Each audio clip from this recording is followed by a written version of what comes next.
Hello, my name is Kirsty and welcome to Upside Down Books. Now today, first things first, yes, my hair is different today. I've just been at the hairdresser's this morning and I feel like anyone else who has curly hair will understand the dilemma that is the question, how would you like your hair dried today? Basically, I let the hairdresser do what he liked. He did it in, what are these called? Big loose rolls? Curls? Barrel curls? Well, this, I let him do this. And so that's why my hair is like it is. It's just easier for him to do that than to sit there for 10 years as you dry it naturally so it goes into ringlets. So, moving onwards, not a permanent look, but how my hair is today. I quite like it actually. I think it's different, it's a change. But yes, why are we here? We're here because we're going to be looking at my August wrap-up. And I'm pretty excited to do it. I had a pretty good month. I think I got a lot of good reading done. So, let's get cracking.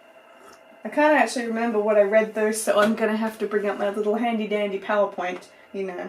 Use that as palm cards. So in August I read 10 books and I think that is something like a record for me. That's, oh, I just like cricked my neck. You know what, all this tea drinking's making me hot. The jumper is coming off.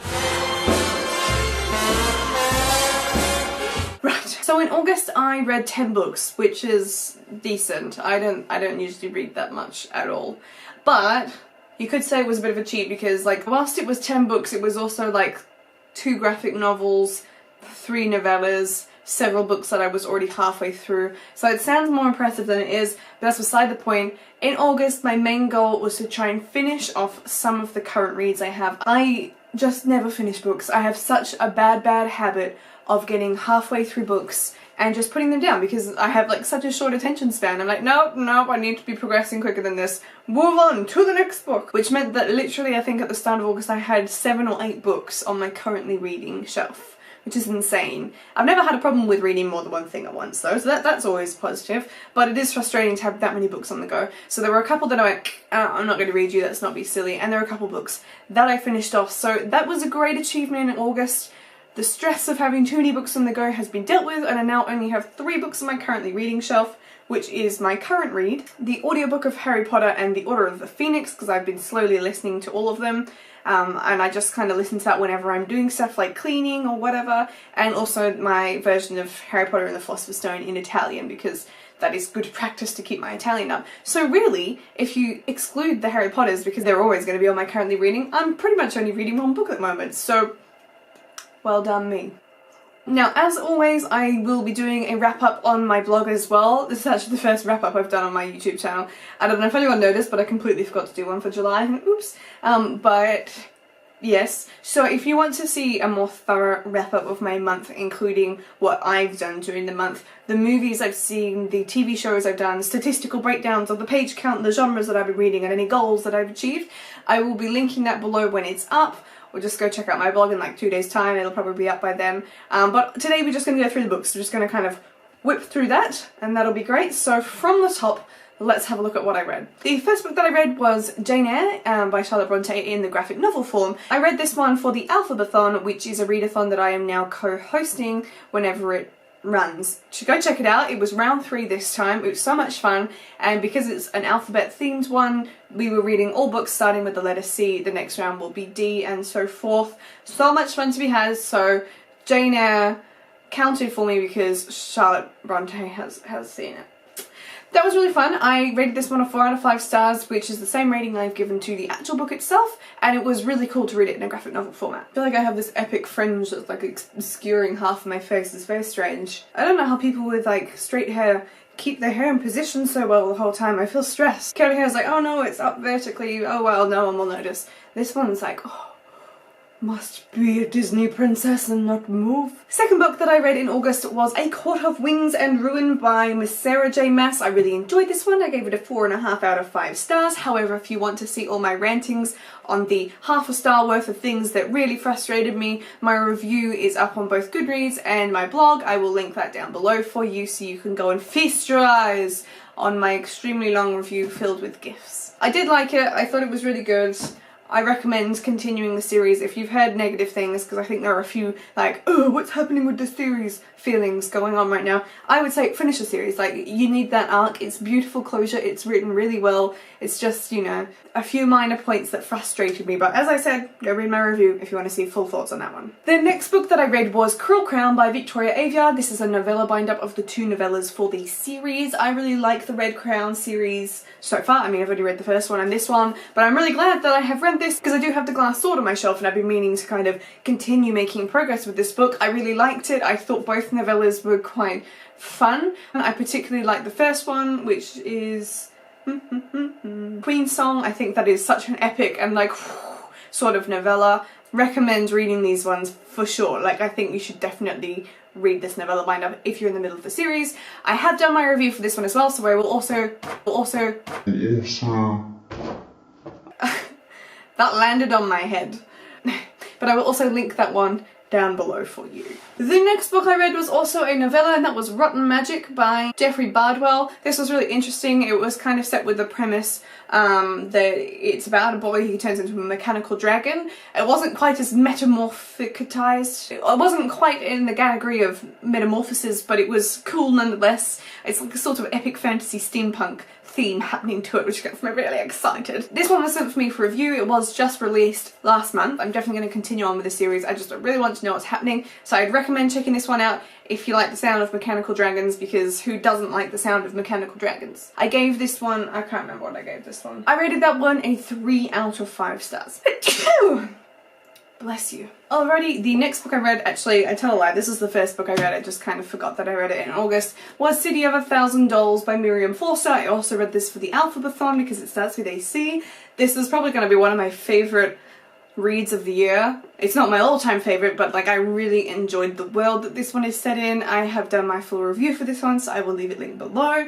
I did rate it a 5 out of 5 stars. So much fun. It's about a city, the City of 1,000 Dolls, which is created to take in unwanted girls, baby girls, because there's a 2-child policy and no one wants girls because they're not as valuable, and they raise them within this city to give them a second chance at life. As a very brief summary. I also read Kitty Hawk and the Curse of the Yukon Gold. This one I was supposed to read for Booktubeathon in July, but I obviously did not quite finish it. I liked this one. I gave it a 2.5 out of 5 stars at the end. I had some pretty big problems with it, namely the young girl's reaction to her kidnappers in this story. If you want to see my full thoughts on this one, then you can check out my review. That one is also up on my blog.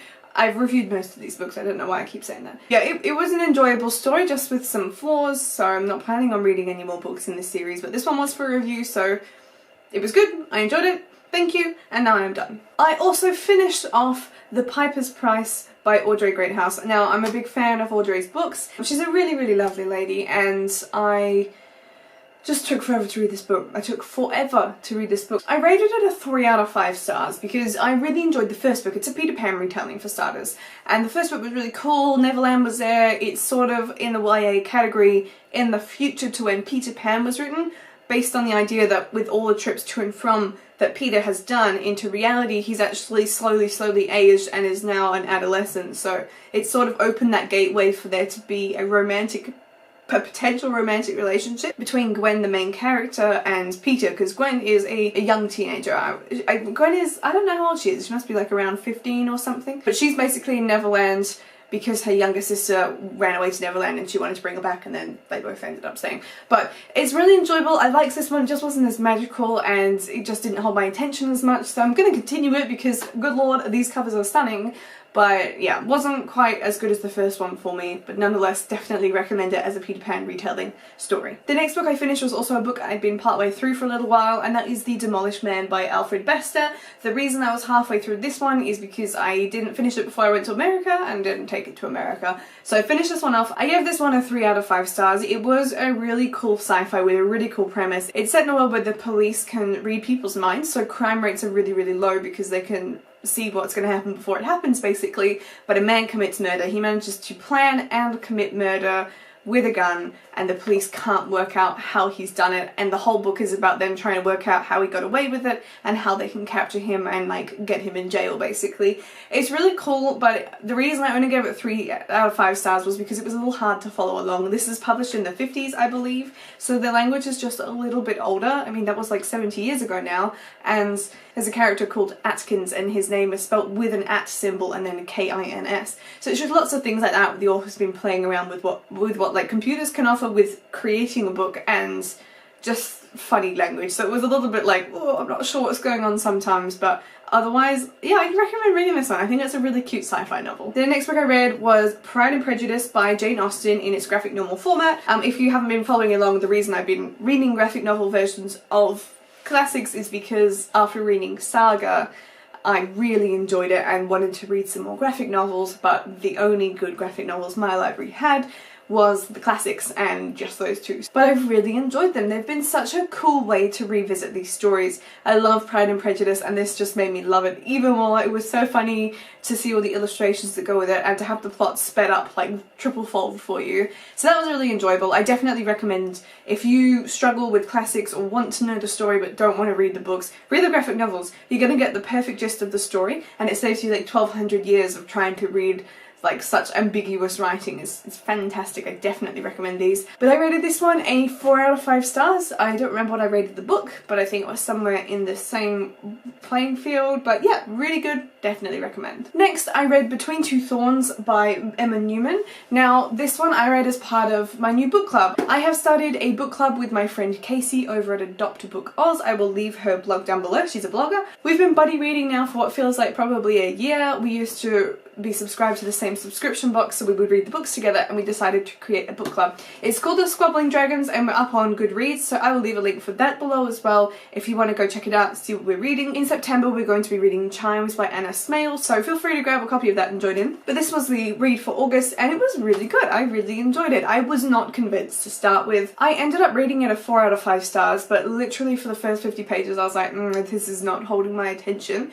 But it gets really good. It's very, very unique. It's sort of urban fantasy. There's normal people, the mundanes. There's the Fae Touched, who are people I believe with some Fae blood. I don't know why they're Fae Touched, but and then there are the actual Fae. And they're sort of divided in society. Like there's the Fae world, there's the mundane world, and then there's the in-between. And it's basically a bit of a mystery story. The main character doesn't want to keep living in the Fae Touched world. She wants to live in this world, our reality, and so she's living in Manchester and then just like everything goes wrong and it's fantastic. I definitely recommend this one. It was really enjoyable. The final book that I read was Translucent by Dan Ricks. This book made me very angry. I rated that one a 2 out of 5 stars. This one was branded as sci-fi and the plot and the blurb was all about just them finding this meteorite thing, and the meteorite has a substance that can make them invisible. But it's actually like, it's borderline horror. Like, I was so scared reading this book. It was addictive and it's fun to read, and if you like horror you're probably all a-okay with it. But good dear lord, I did not enjoy it. I gave it 2 stars because I was so addicted to reading it and it was actually quite nice to read, just super not my genre. If you want to see my full breakdown of my thoughts on that and also a listing of the horror elements in it, if you're thinking of reading it but you want to know what's in it, I have that all written down on my blog for you in my review. But yeah, unfortunately this just wasn't my cup of tea. Has a lovely cover, but way too scary, way too gross. Alrighty, so these are all the books that I read in August. I had a really good reading month. I'm really pleased with all the books that I managed to finish off and sort of clear up some space to do more reading in September. I'm very excited. My September TBR is up, so you can go check out that video if you want to see all 12 books that I am planning on reading in September. It's definitely not going to happen, but I'm very pleased with how August went. It was a great month and I can only hope that for the rest of the year I continue this reading pace and get lots and lots of books read. But let me know below in the comments what you managed to read in August. Other than that, I will see you in my next video. Goodbye!